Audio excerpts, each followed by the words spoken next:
You are now tuned in to Go Time Dolphins with Charlie Touche and Kadeem Simmons, the Miami Dolphins podcast that's for the fans and by the fans. Gotta make them lose their mind when it's your time. And it's show time. Going all out when it's go time. I ain't wasting no time. Gotta make them lose their mind when it's show time. Cause it's your time. Lay it on the line when it's go time. Don't waste no time.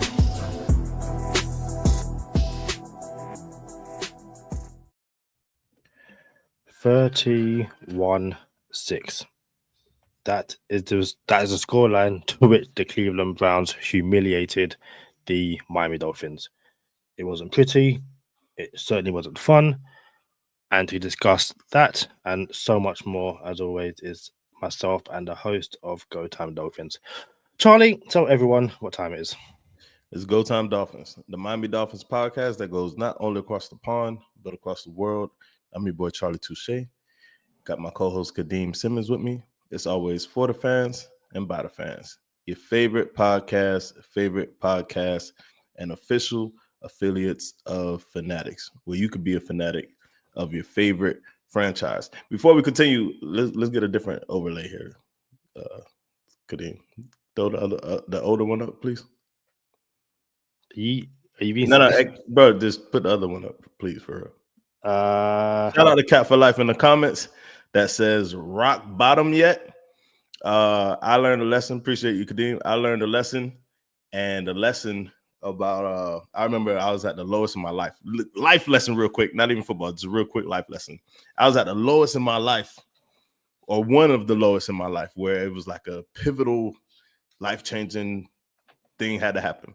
And then someone that I look up to told me, is like, you know, the best thing about rock bottom is there's only one way to go now, and that's up. So rock bottom yet? Actually, I don't think this is rock bottom, Cat for Life. What you think, Kadeem? Yeah, I'm certainly of the opinion that things can get worse. I know, we'll discuss whether Tua should be benched or Mike McDaniel should be sacked or Chris Grier could be sacked and all that kind of stuff. But the one thing I say over and over again to people who want change is that doesn't mean it's going to get better. Things can 100% get worse. So I don't quite think this is rock bottom, but you're probably at the very least circling the drain towards rock bottom. Shout out to Lo-Fi Anime NFT and to Rob Ashton. And also shout out to Charlie. I reached out to him earlier. We haven't been live for a while. And I was like, given how important, no more important than other episodes, but the current state of the fan base and the fact that, I can imagine this will be quite a long episode, and I want to get this out as soon as possible. So appreciate Charlie for agreeing to go live for this episode.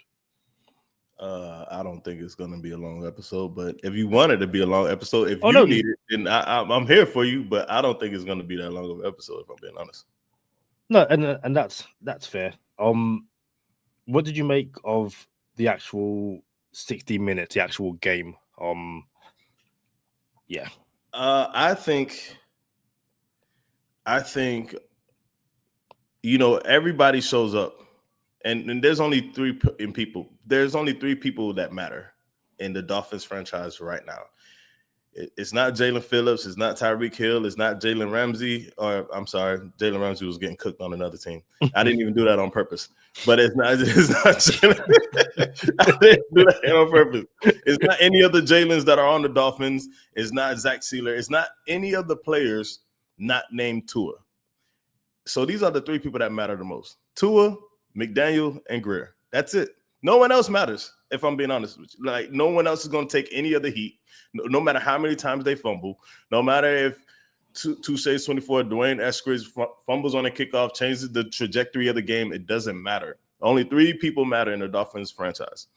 So when I watch games, bro, it's all which one's going to show up. Is Grier going to show up? Is McDaniel going to show up? Is Tua going to show up? And lately in these games, being 1-6, and sitting here saying, hey, I just want y'all to know it's not as bad as you think. I said that on the last episode. Like, bro, it's not as bad as you think. Look at this game. Look at that game.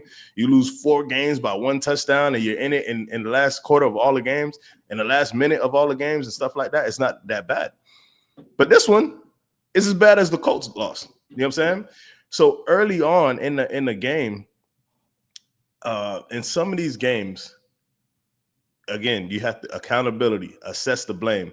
And I think the default is always quarterback. Quarterback wins you games or loses you games. So in a lot of these games, I'm like, yo, this is not Tua's fault. And in some of these games, it's, yeah, Tua wet the bed here. This is Tua's fault. You know what I'm saying? And so much so, Kadeem, that I think everyone knows we're Tua fans. I'm one of the biggest Tua fans you're going to meet, that I don't even have fans no more. Like the pro Tuas hate me for being pro Tua. Well, the anti Tuas hate me for being pro Tua. And when I give Tua the real business and be like, oh, Tua stunk up the joint, the pro Tuas don't like me because I say the real. And it's like, why y'all hate me for saying exactly what Tua said about himself? Like, I'm not a real fan, a Tua fan, because I support him, because I call it out. I call him out. To be clear, I was around when Tua was a dude, and I'm going to be around when he's not a dude. He's my guy. You know what I'm saying? I'm going to support him on his low. I'm going to support him on his high. I'm not just going to abandon ship because he's playing bad, terrible right now. But this is the point I was getting at. The point I was getting at was, in some of those games, it wasn't Tua's fault. And in this Browns game, it wasn't Tua's fault until it was. I'm like, oh, now Tua has arrived to I want to be a part of the problem. You know what I'm saying? So before it was, bro, what's this O-line doing? Yo, what is McDaniel doing? And then a couple picks later, now it's what is Tua doing? You know what I'm saying? So everyone was involved in this catastrophe. When I say everyone, I'm talking about the 3 people that I mentioned. Yeah, it's interesting because, you know, I'm watching it at the Hippodrome Casino. You know, I'm with my people. And at halftime, 13-6, it's like, well, this isn't ideal. But, you know, you get the ball at half. If you can score a touchdown, you're back in it. And, yeah, that pick 6 just like, to me, was game. And I think as that second half wore on, you just saw a Dolphins team which regressed. Like, it got to a point where, like, this is just beyond a joke. Like, nothing was going right, to the point where, you know, I'm in a UK WhatsApp group with Dolphins fans. They're like, you know, bench Tua, bring in Quinn Ewers. And Quinn Ewers, first throw, almost interception. It's just like, this is just a calamity from top to bottom. No one really comes out of the game with any real credit because it stunk. And yeah, I'm similar to you. I've always been a massive Tua fan. Tyrone Hall said you should be a Dolphins fan, not a Tua fan. I could speak for myself. I'm sure Charlie would say the same. But like, we're Dolphins fans, but we're also fans of Tua. Like, you can be one and the same. And I think it's interesting that obviously it's at a point where the season's done, and Dolphin fans are kind of they're checking out for the season, that's what they want to do. That's completely fine.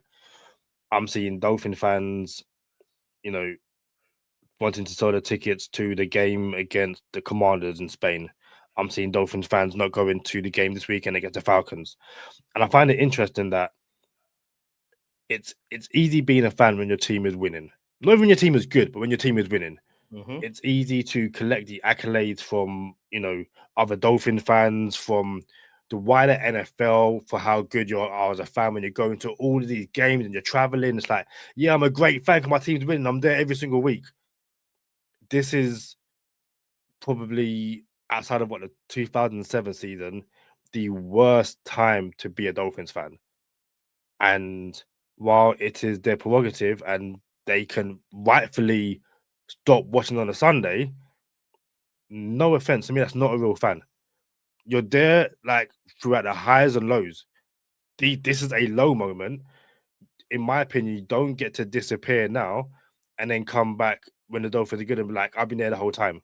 Like, it doesn't work like that. But I also understand, for people's mental health, why they're like, nah, I'm not going to sit there and waste my Sundays if you feel the Dolphins have given up, quote unquote. For sure. If your mental health needs you to take a step back and needs you to not be able to watch the game or something like that, I understand that. I just don't think coming at me because I called my quarterback out makes me less of a fan than you. You know what I'm saying? Like when I'm still the one on a platform saying I support the dude, which is the wildest thing. Like, yo, I still support dude. Now, here's the thing. Let's get into it. Someone hit my phone yesterday. Oh, yeah, we got a top 3 pick in the draft. You know what I'm saying? Like, what are we going to do with it? And I'm like, are you a Dolphin fan, bro? We don't have a top 3 pick in the draft. We're about to win 6 games. We're going to have the 9th pick of the draft. Like, we don't have the 3rd pick of the draft. We're not going to have the 1st pick of the draft. We're going to have the 12th pick of the draft because we're going to win 7 games out of nowhere. You know what I'm saying? That's what we do. You know what I'm saying? Like, I don't know what dog was on when he said that, what he was thinking. But, bro, Kadeem, we're going to go streaking, Holmes, in the worst way because that's what we do. Am I tripping? I don't think you are. And I think that's the funniest thing. Again, people are saying fire Grier, fire McDaniel, bench Tua. And I say to all the people saying it, why would you do that for? Why would you bring in, at the very least, an interim head coach and a backup quarterback, be it Zach Wilson or Quinn Ewers, who are going to mess around and win, even if it's 3 games? Like, if you, as a Dolphins fan, want this team to lose and get the highest draft pick possible, does it not make more sense to stick with what you have? McDaniel and Tua are stinking up the place. Let them stink up the place and get a good draft pick. Like, genuinely, Brian Flores, out of nowhere, decided he wanted to start winning some games. And people blame that for not drafting Joe Burrow and, picked up Tua. Even if you bring in Anthony Weaver as the interim head coach, if he gets jiggy and wins 3 games, and there's at least 3 winnable games left on the schedule, and you miss out on, let's say it's Mendoza, and Mendoza in 2 years in the Super Bowl, everyone's going to say, why did Weaver win those games? And I'm going to say, because you wanted McDaniel fired, and this is what you get. Like, I don't understand it. The same way, listen, what's it saying? Insanity is doing the same thing over and over again and expecting different results.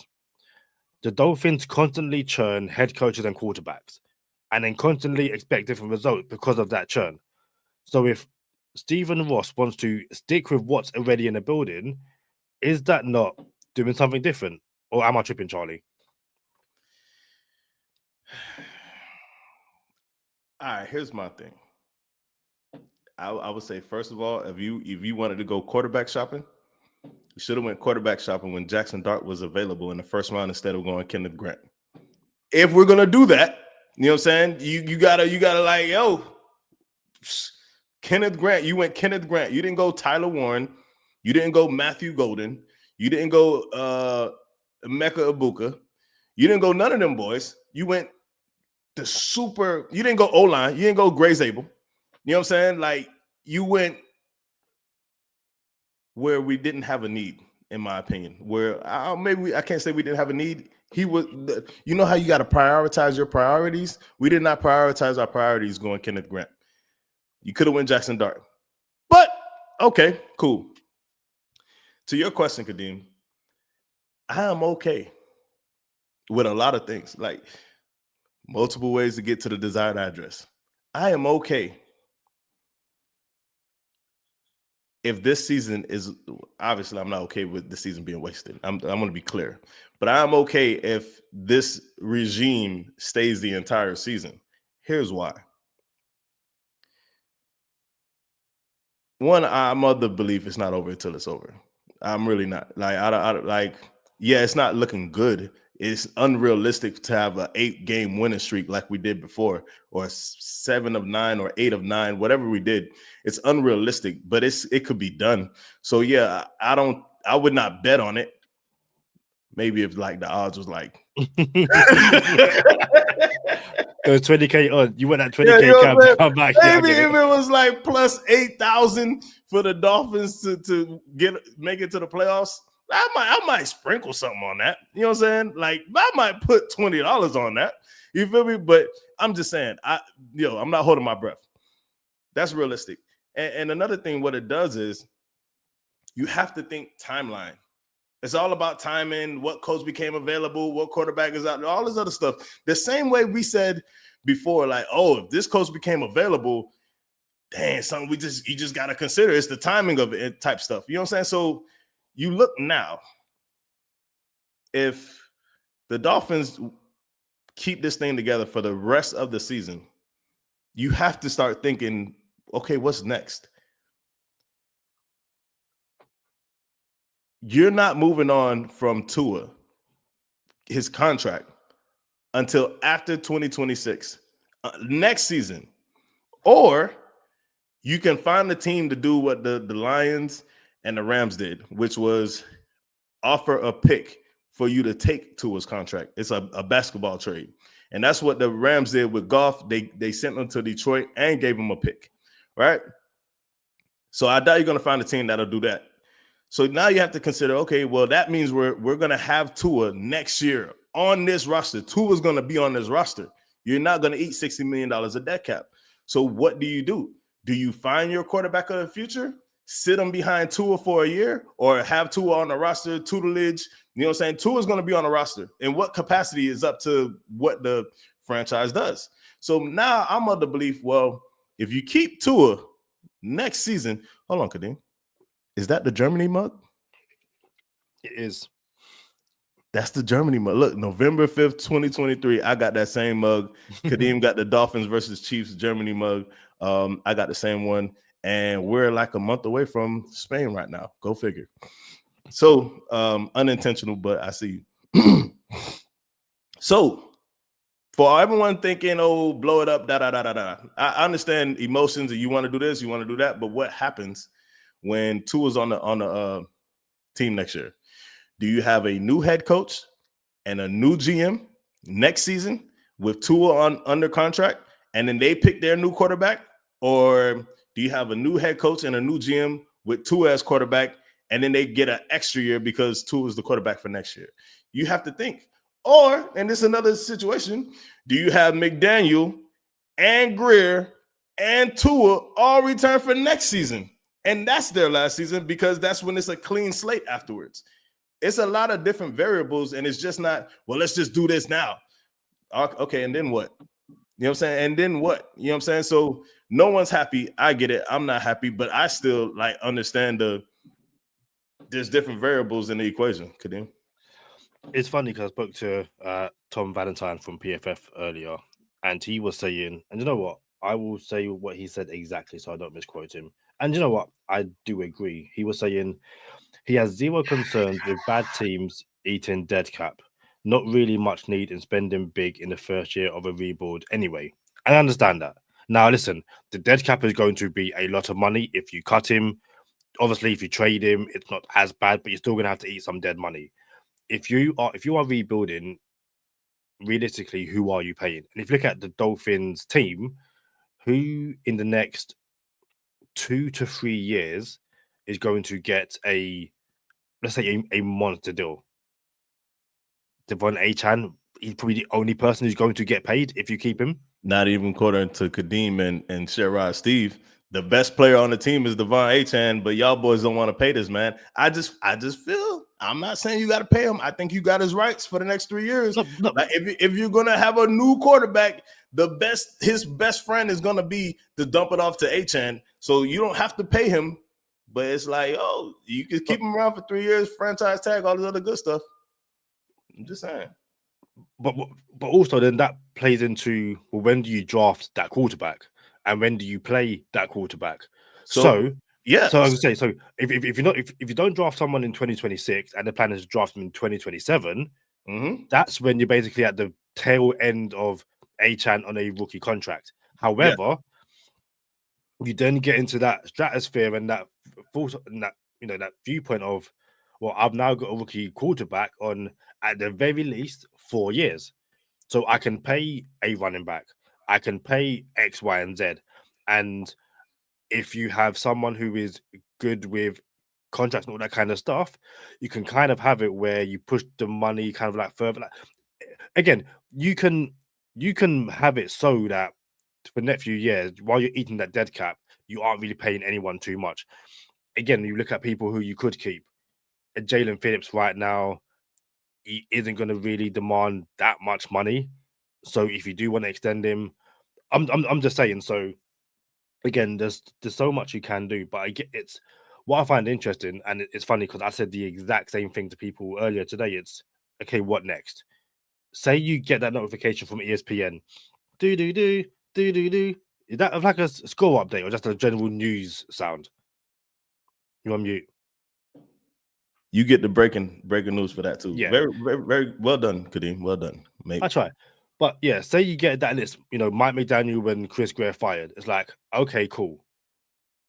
For all the fans that want it to happen, you feel great then. But then what? Because I've seen people say they want it to happen because then someone takes accountability. It's like, but take accountability to what end?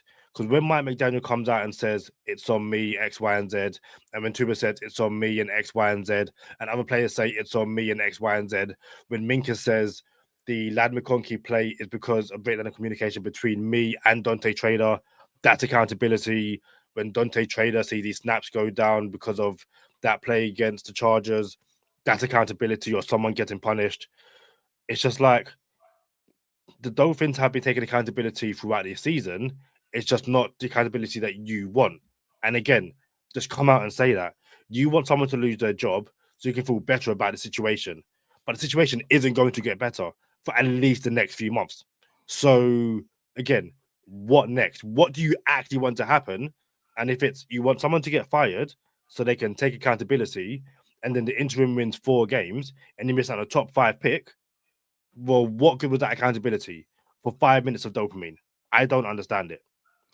Yeah, I think you gotta, bro. When you demolish something, Kadeem, and I'm not an expert in demo, you know what I'm saying, but I'm pretty sure when a building goes down and you have that wrecking ball, I came in like a wrecking ball, and you just, you know what I'm saying, demolish something or blow something up, and you're about to blow it up, literally blow it up.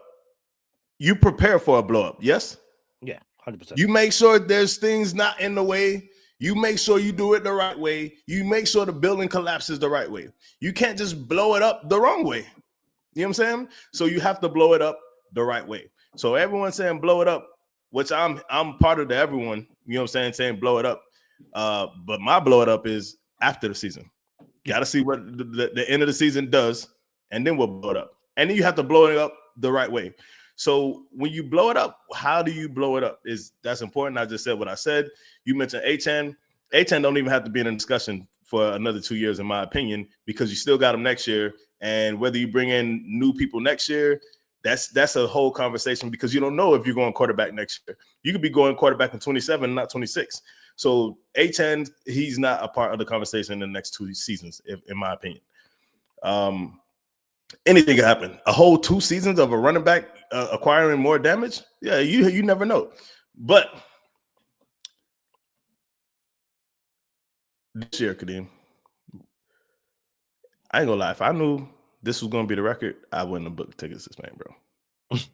I ain't gonna lie to you, bro. I'm like, nah, bro. I'm not going to Spain to watch this, to witness this, front row seats at this, because it might be Quinn Ewers in Spain, if I'm being honest. It's interesting you say that. So one, I have the total opposite opinion. I would have been there regardless, but I'm also from a whole other country, and seeing the Dolphins isn't as easy for me. This is the closest thing to the time zone that I currently live and reside in to watching the Dolphins. But 2, I also think I think the whole blowing up. So I think it either happens once. One, when the Dolphins are officially eliminated from playoff contention, it's like, okay, now the season is done. We are looking towards the future. You guys can go. Or 2, it happens after Spain. Because I don't think in all of the international games dating back to however long they've been doing it, I don't think there's been an interim head coach in charge. So I think you have, like, essentially, again, bye week. You lose in Spain, you get rid of everyone basically, and then by a week and you make a change. I do want to get to a quick point though, and it's something that Octane Genius says. He said no one respects Grier or McDaniel. And again, I said this to everyone, so not just you. Who is no one? I need to know, because fans turn around and say, well, the team isn't trying. I'm like, based on what? Because Charlie, you know, current former NFL players or just college players in general. It's one thing for fans to want to tank, but you try telling the players on the field that you're going to purposely go out there and lose. It doesn't happen. Like, because they don't know how long their career is. And the one thing they're not going to do is put out bad film so the people in the future can benefit from that. So, yeah, when you say no one respects Grier or McDaniel, who is no one? Fans might not, but what information or what are you seeing which makes you believe that no one respects these two? Same way, and something me and 5 Yard Lee say all the time, this whole Grier and McDaniel are on the hot seat. I'm like, based on what? Because fans have been telling me since the end of last season that these guys are on a hot seat. Which they only had one half a season, bad season. Well, last year was, they had a bad season last year because they didn't have their quarterback. That's not how you get rid of somebody. I don't get it. And even like, obviously, you know, the statement came out after the defeat to the Jets that no one's going anywhere. And yet still I was being told by fans that, oh, they're on the hot seat. And I'm like, again, based on what? Now, fans could want them on the hot seat, but to believe that Stephen Ross, we're still hearing as of right now, he wants to keep McDaniel. So where is this hot seat? Like, I don't quite understand it. Cap says, I don't want Grier trading any of our players or drafting any future capital. I agree. Yeah. And again, it could be a case of, but then, okay, you agree. If someone comes in for Bradley Chubb tomorrow and offers you a day 2 pick, are you taking it? Yes or no? Yeah. So here's the thing: what I want and what happens is could be two different things. So I don't want a lot of things, but for everyone saying blow it up, you know how many different possibilities are? I said there's a possibility these boys make it the whole year, right? Then there's also a possibility these boys don't make it next week, right? Then there's a possibility they come back for the entire season of next season. Then there's also the possibility only one of them keep their job next year. And then how people are going to feel? Oh, we kept McDaniel. Oh, we kept Grier. Like, bro, there's a ton of possibilities here. A gang of possibilities. Oh, we keep them both and only bring in a new quarterback. Bro, there's so many possibilities. So a blow up is considered what? What are we blowing up? You know what I'm saying? So be clear. Something has to change. Yes, I want to see different people in the seats. I also want to see, I ain't going to say that. You know what I'm saying? But there's a lot of things that I want to see. You know what I'm saying? So it's just not that simple. Dang, Kadeem, crack one like y'all heard that. I know y'all heard that. What you about to knock one down, Kadeem? We drinking? It's a soft drink. Oh, I thought we was drinking. Like, dang, boy, we drove us to drinking. That's wild. I'm saving that for Spain. No, the one thing I said this earlier in our group chat, Charlie, and I know you agree with me. The one thing which we can both see happening, and I can't lie, I am going to find it hilarious when it does, is when it comes out that Chris Grier is no longer GM of the Miami Dolphins. And it's because he's got a promotion to another role. And the internet is going to go absolutely insane. One, I'm here for it because I'm an agent of chaos. But should that happen, it's going to be interesting because, as always, if, say the Dolphins get the next best, hot new GM and all that kind of stuff, and he drafts players that aren't that good, everyone's going to say it's Chris Grier still in charge. And I feel like Ross just doesn't really care what fans think because, again, these home games, you got banners flying over the stadium saying fire everyone. He's not listening to fans. He doesn't really have to. But also fans will be here long after he's gone. But no, like, yeah. Can you, even if Grier does get fired, can you see him staying inside the organization? Even what? Can I see what? If Chris Grier or loses the job, the role of general manager of the Dolphins, can you see him sticking around after. Yeah, I could see that. I could also see him not there. But here's something else. Yo, I was the conductor of the Chris Grier train. I want to be very clear. The train that did not come to a screeching halt. The train derailed. Like there was unforeseen things that knocked the train off the tracks. Like, oh, yo, this train is done. You know what I'm saying? As this conductor of the Chris Grier train, there's nothing I could do about a derailment, bro. That's not on me. You know, I know I was behind the sticks, but nah, bro. It is incompetence, bro, that you have a passing pocket quarterback and do not give this man a pocket to pass in, but you want him to be a mobile quarterback. I don't understand this logic of building a franchise. So when you have a chance to build depth for your O-line, you choose not to because the combination variations or of other teams' O-lines don't change. So you're like, oh, that could happen to us. No, that's not, bro. That's not how you do it. So I can't get behind that. I never got behind Chris Grier and his lack of an O-line, to be clear. But I still would say with my chest that he built the best team any 30-year-old Dolphin fan, and I'm older than 30, but any 30-year-old Dolphin fan has ever seen. He built that team. And that team was 22 and 23. So, season 22 season and 23 season. So you can't sit here and tell me that Chris Grier didn't put a team on the field that y'all thought had a chance to go do something serious. That being said, we failed. And in failing, there has to be consequences. Go ahead, Kadeem. No, it's funny. Like Barry Jackson tweeted, basically incompetence from Chris Grier, and I guess Stephen Ross to a lesser extent, is not firing Chris Grier for some of the draft picks. And again, I'll get the tweet up so I'm not, misquoting him in any shape or form in case he wants to listen to this and get angry. I put it in our group chat. So Barry Jackson says, I have great respect for Ross as a businessman / person. We can only dream of being as successful. But my issue goes back to why didn't he know front office wasn't adequate after Charles Harris over what? Or the screwed up tank? Or Josh Rosen or Noah Igbenogany? That was 5-6 years ago. And what I dislike about that tweet is, one, it ignores so much stuff. But like the screwed up tank. So would that not fall on Flores more so than Chris Grier? Because Chris Grier took away any resemblance of talent on that team, and Brian Flores coached his way to 5 wins. I wouldn't put that so much on Chris Grier, but that's just my opinion. I will also say I have no desire to tank, but go ahead. Yeah. But then it's like Charles Harris over JJ Watt, and Noah over whoever, and then 5-6 years ago.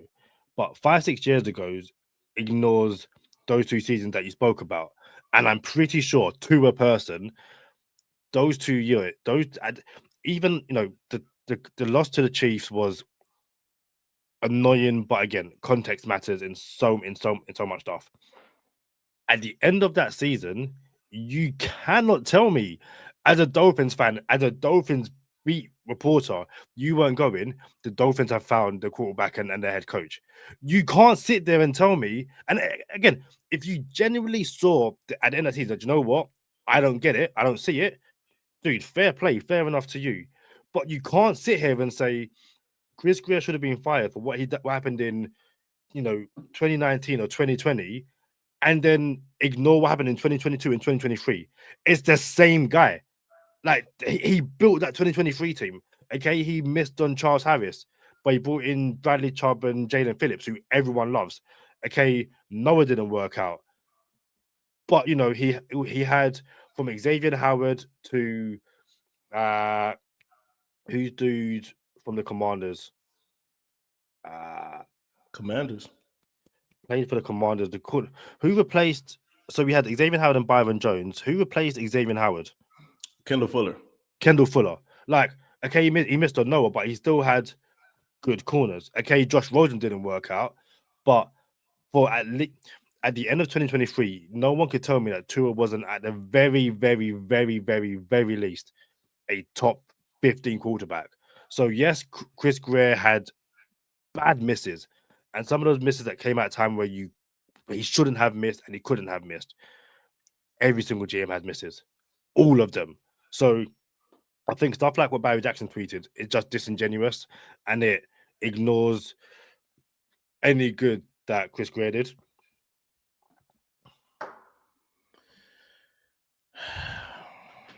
Listen, I don't have much I want to say right now. Still a half a season left. I have no hope in this team. Yes, we lost 4 games that were winnable, and we could have been 5-1. But when you lose like that against the Browns, it's like, well, throw that out the window too. I don't think we should sit Tua. I don't, because if you sit Tua, it's like, what are we sitting them for? You know what I'm saying? I think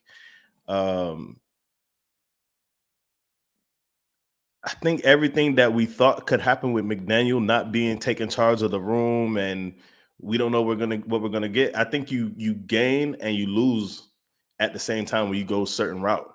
What you don't have in Flores, what you have in Flores, you don't have his offensive prowess as a head coach. You know what I'm saying? You don't have his relationship skills, period, apparently. You know what I'm saying? Not just with the quarterback. So everyone's saying, oh, we need a head coach, an offensive-minded head coach. That's not Flores. You know what I'm saying? We need a coach that could build a staff. That's not Flores. You know what I'm saying? But then you say, oh, we want a coach that's tough on the players and accountable. Okay, that's Flores, but now look what you're missing out on. So then you go head coach. Then you get this offense that's super sexy. Oh, we got this offensive-minded head coach. He's great for our quarterback. But then you don't have the accountability side. There is not the perfect coach out there. The same way I was saying, there's not the perfect quarterback out there.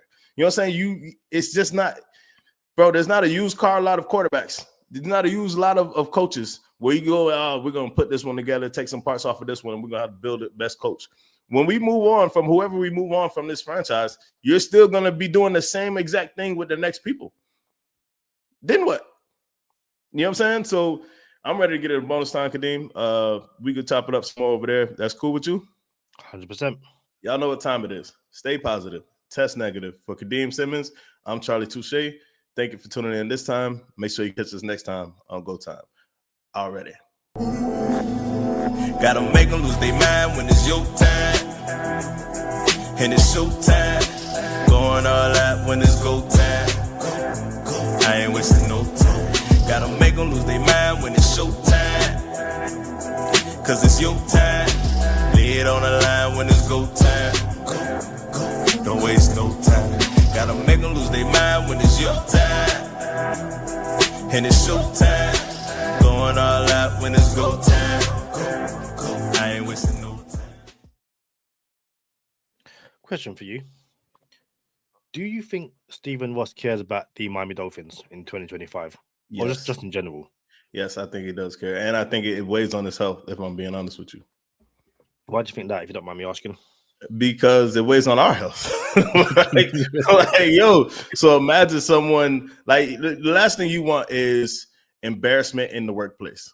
You know what I'm saying? So you have to imagine, like, in our circle of people, it's one thing. His circle of people, it's another thing. Yeah, he has billions of dollars to fall back on, but it's still embarrassment, bro. Like, you don't want to be this laughing stock amongst your peers. You know what I'm saying, no matter what. And then he's getting up there in age.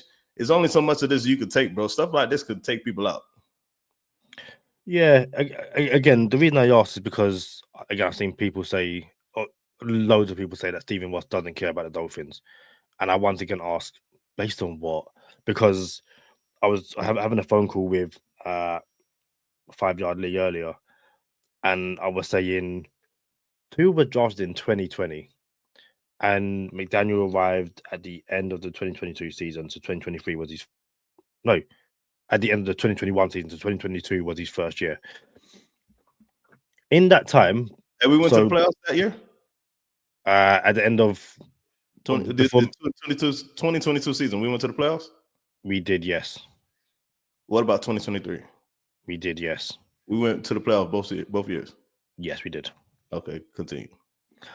But yeah, before Mike McDaniel entered the building, Tua has been a Miami Dolphin for 2 years, and already it's wildly known that the Dolphins have tried to trade for Watson week after week after week, and then it comes out partly because of Brian Flores that the Dolphins tried to get Tom Brady and are punished for trying to get Tom Brady as a quarterback, and also tried to get Sean Payton as a head coach. The fact that the Dolphins got done for tampering and for Stephen Ross trying to improve the team, that to me is a sign of someone who cares and is willing to break rules to care. Mm-hmm. That's the opposite of someone who doesn't care. The fact that year after year, Stephen Ross is willing to, spend money in free agency to try and improve the team. And again, listen, this year was a somewhat down year in terms of free agency spend. But again, the fact that we don't have a owner who isn't willing to dip into his pocket in free agency is a sign of someone who cares. And yes, people can turn around and say that, the stuff with the tennis and the Formula One is somewhat distracting, all that kind of stuff. I've never got the impression that Stephen Ross doesn't care. And I'm not just saying that because I met the guy, shook his hand, and we're now like the best of friends. Kadeem, you didn't meet Stephen Ross. You didn't shake his hand. Stephen Ross met you, and he shook your hand, bro. Yeah, I understand fans are angry. I understand fans are upset, but I do feel like there's a lot of times when fans just say stuff, and the moment you again hit them with a, well, why do you think that, or what next? They just go silent, and I'm like, so you aren't going to back up that wild comment you just made? So no, yeah, it's.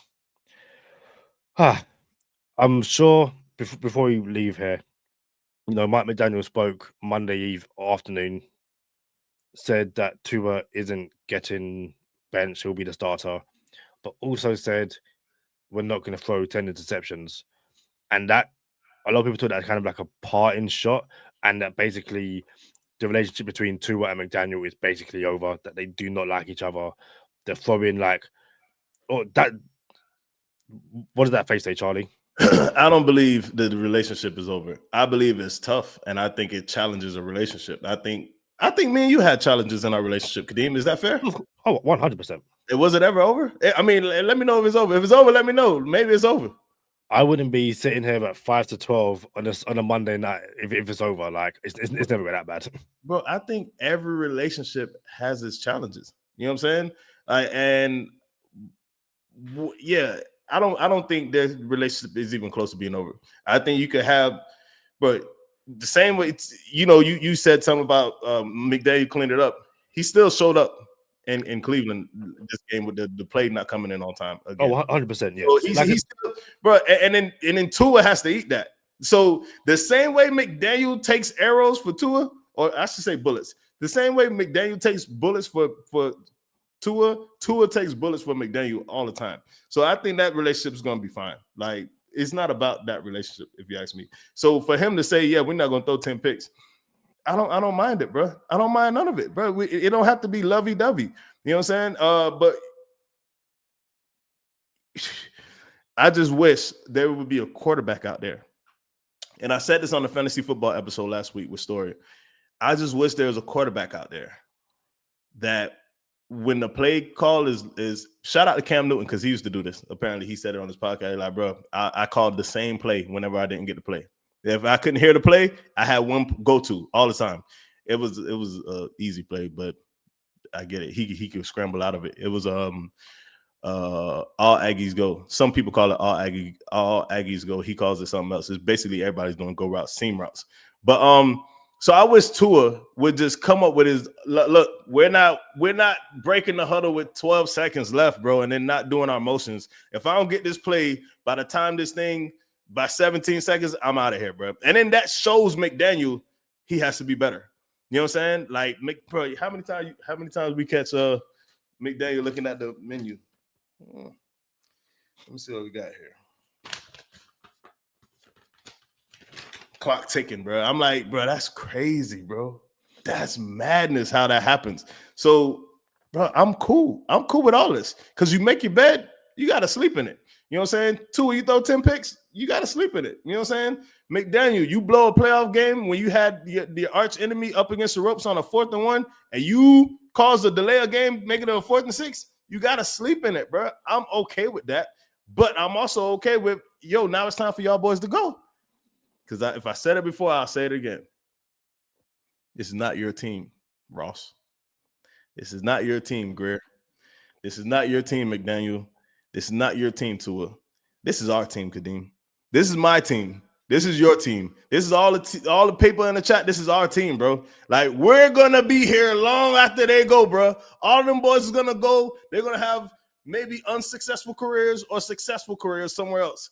But we're always going to be here, and it's always going to be our team. So as long as we are here and these boys are wet in the bed, when it's time for them to go, I would not feel sorry about none of it. However, I will have me a Tua jersey, and I would still be like, that's my dog. He's my favorite player in the league. He gets crap for stuff that he shouldn't get crap for, and I rock with him. So when Steve was like, you still support this dude? Yeah, I support him on the highs and the lows, not just the highs. That's not, you know what I'm saying, what I look like. Yeah, I concur 100%. It's, again, if watching the Dolphins right now is mentally tough, dude, like, go take a break, take a step back, 100% get it. I will also sit here and say, with my chest held high, how do I put this without sounding like a complete a-hole? You don't get to run when things are bad and come back when things are going well. Like, you just don't. Shout out to that Panthers podcast. It was like, we've been doing this for 6 years. It's been bad for 6 years. I can't do it no more. Charlie, I would like to think that if in 6 years the Dolphins stink as they do right now, we'll still be sitting there with Go Time Dolphins going, hey, it stinks. But you know what? We're fans of the Dolphins through the good times and the bad. Who knows? But yeah. Yeah, hey, I will give credit when it's due too. If they actually feel like I got to take a step away from this for my family, for my mental health and all that, that's called self-awareness. You know what I'm saying? But what's not cool is for people to decide when they want to come back, when things are in their favor, when they're not in their favor. Mental health is one thing. I do understand that, because there's times where, bro, me and you talked about, I'm like, yo, I work 84 hours a week, bro. 72 hours a week. Tua throws a pick. I can't do it right now, bro. I can't do these boys right now. So, and mental health looks different for everyone. But I think there's a difference between mental health issues and fair weather fans. Yeah, you know what I'm saying? I think there's a difference. It might not where that line is told, I don't know. But I do think there's a difference. So I can't speak for any podcast in particular. But I said it before, I'm gonna say it again. I was here when the Dolphins were 1-15, bro. I'm gonna be here when the Dolphins go 16-1. I promise you that. Well, it looks like the Dolphins could be going 1-16 this year. So hey, easy. Guys, thank you for joining us. Sometimes it's good to just talk Dolphins with my boy Charlie. Charlie, I'll be seeing you in less than a month. It is amazing. And shout out to this person who just came in. 2-0 era is over. And he has the YouTube handle of #TankWithTua. So yeah, Tank with Tua. Guys, it's been a good one. And until the next time, we shall see you soon. Peace.